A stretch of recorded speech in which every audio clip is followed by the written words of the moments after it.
Buenos días. Estamos en el Salmo 6 y nos toca meditar en la tercera estrofa, los versículos que encontramos en el Salmo 6, versículos 6 y 7. Me he consumido a fuerza de gemir, todas las noches inundo de llanto mi lecho. Riego mi cama con mis lágrimas. Mis ojos están gastados de sufrir, se han envejecido a causa de todos mis adversarios. Hemos dividido el Salmo en 4 estrofas. La primera de ellas la llamamos David reconoce, la segunda de ella David invoca y esta tercera es David sufre. Y como acabamos de leer, nos habla acerca de la causa de ese sufrimiento.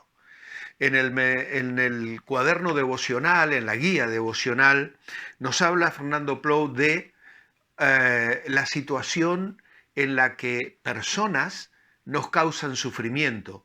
Y esto sucedió en la vida de David y también en la vida del Señor Jesucristo. Habían adversarios, habían personas que perseguían, habían personas que se levantaron como enemigos acérrimos que querían dañar y destruir tanto la vida del Señor como la propia vida de David. Y tanto uno como el otro tenían en su mano el poder para aplastar a esas personas. Sin embargo, no lo hicieron. David tuvo en sus manos la vida de Saúl, que le perseguía para matarle, que le había quitado todo lo que tenía, su hogar, sus posesiones, y tenía que vivir escondido en las cuevas del desierto, junto a personas de mal vivir que se habían juntado con él.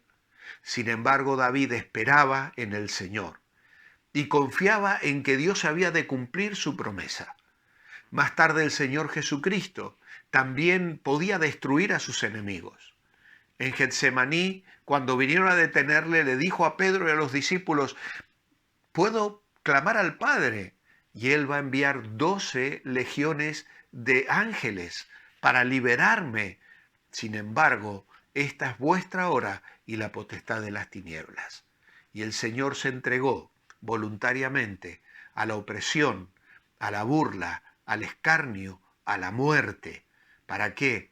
Para dejarnos un ejemplo, para obrar nuestra salvación y para enseñarnos a nosotros a sufrir cuando también vienen sobre nuestras vidas circunstancias similares. Es que el Salmo, como decíamos estos días, nos muestra de una manera extraordinaria que el amor de Dios sobrepasa todos los límites del entendimiento. Y la aparente falta de intervención de Dios en una situación de crisis siempre tiene un propósito. Incluso cuando hay un jefe o una persona o un familiar o incluso padres no creyentes, familiares no creyentes, personas que atentan contra nuestra fe y que de una manera injusta nos infligen tremendos sufrimientos. Como el salmista, podemos estar derramando abundantes lágrimas. Él dice que mojaba su lecho. En aquellos días las camas con patas solo existían en la casa de los ricos, de los palacios, pero la gente común pues tenía lechos en el suelo, se tapaban con la ropa con la que vivían diariamente. Y obviamente aquel derramar lágrimas es una hipérbole del salmista que quiere decirle al Señor el dolor del corazón. Y esa es la ventaja que tenemos en la oración. La Biblia nos enseña a poner la otra mejilla. La Biblia nos enseña a ser perdonadores.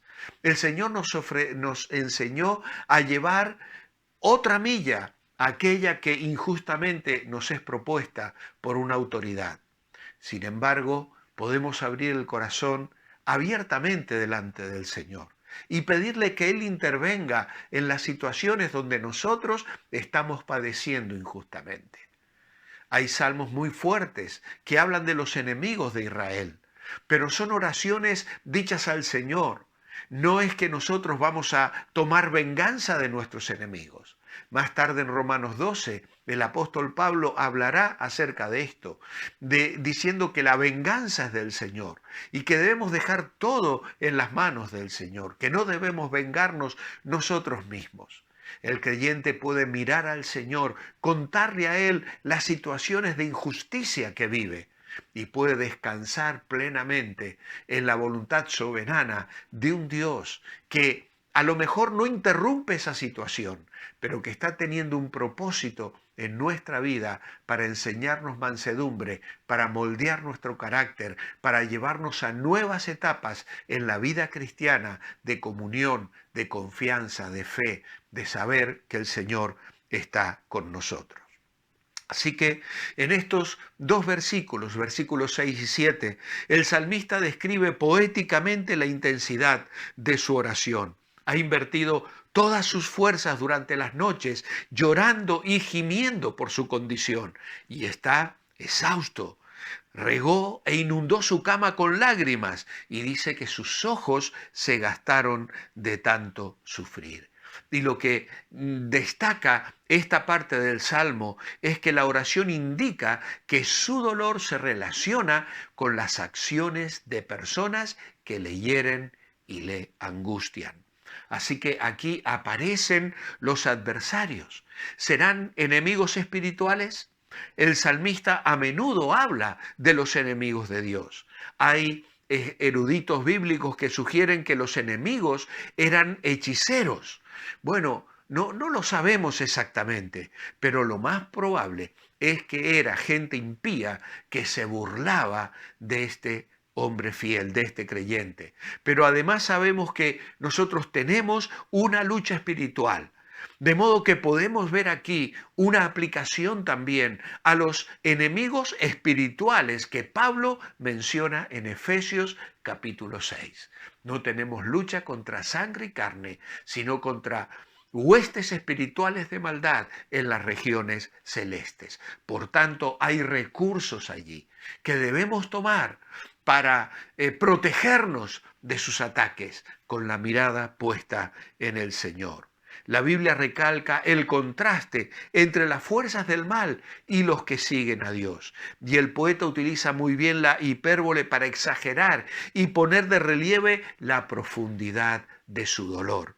El lecho alude al lugar de descanso del salmista. Y como he dicho recién, en la antigüedad únicamente las personas ricas tenían camas con patas. Generalmente estos lechos eran lugares en el suelo que no tenían cubiertas ni mantas, pues la ropa de los que las utilizaban servían para cubrirse durante el descanso. Pero claro, precisamente allí, en el momento donde uno va a la cama, en el tiempo donde uno debería relajarse y descansar, allí derrama su dolor, sus lágrimas, y no encuentra la paz que su corazón necesita. Mis ojos están gastados de sufrir. Y esto puede indicar la enfermedad del salmista, algún tipo de condición visual que le impedía ver con claridad. Otra posibilidad es que la expresión sea una figura del lenguaje que intenta expresar la extensión del sufrimiento y enfatizar el lloro y el dolor del salmista. Al volcar su corazón con lágrimas, David lo que está haciendo es totalmente sincero con Dios. Podemos ser sinceros con Dios, aun cuando estemos llenos de enojo y desilusión. ¿Por qué? Porque Él nos conoce profundamente y quiere lo mejor para nosotros. El enojo a menudo tiene dos resultados. En lo exterior, actos precipitados, reacciones. En lo interior, frustración e incluso depresión. Debido a que nosotros confiamos en nuestro Dios Todopoderoso, no tenemos que ser víctima de las circunstancias ni vernos abrumados por la culpabilidad del pecado. Seamos sinceros con Dios y Él nos ayudará a dejar de poner la atención en nosotros mismos y ponerla completamente en su misericordia. Mi oración escrita esta mañana es: amado Padre, cuánto nos duele ser afectados por una enfermedad o un accidente, cosas imprevistas que nos hacen sufrir. Pero cuando son personas las que nos causan dolor, cuando las injusticias nos rompen el corazón, es muy duro para nosotros soportarlo. Gracias por el ejemplo de Jesús. Él nos enseñó a encomendar la causa al que juzga justamente. Podemos acudir a ti para abrir nuestros corazones y encontrar en ti la fortaleza y el consuelo que necesitamos en ese momento. En tu nombre, amén. Os quiero dejar la lectura de Primera Pedro, capítulo 2, versículo 21, versículo 20. Pues, ¿qué mérito tiene soportar ser abofeteado por haber hecho algo malo? Pero si por hacer lo que es bueno sufrís y lo soportáis, esto ciertamente es meritorio delante de Dios. Para esto fuisteis llamados, porque también Cristo padeció por nosotros y nos dejó ejemplo para que vosotros sigáis sus pisadas. Él no cometió pecado, ni se halló engaño en su boca. Cuando le maldecían, no respondía con maldición. Cuando padecía, no amenazaba, sino encomendaba la causa al que juzga justamente. Él mismo llevó nuestros pecados en su cuerpo sobre el madero, para que nosotros, una vez muertos a los pecados, vivamos para la justicia. Amados hermanos, que el Señor os bendiga. Os espero mañana, jueves. Mientras tanto, manteneos bendecibles.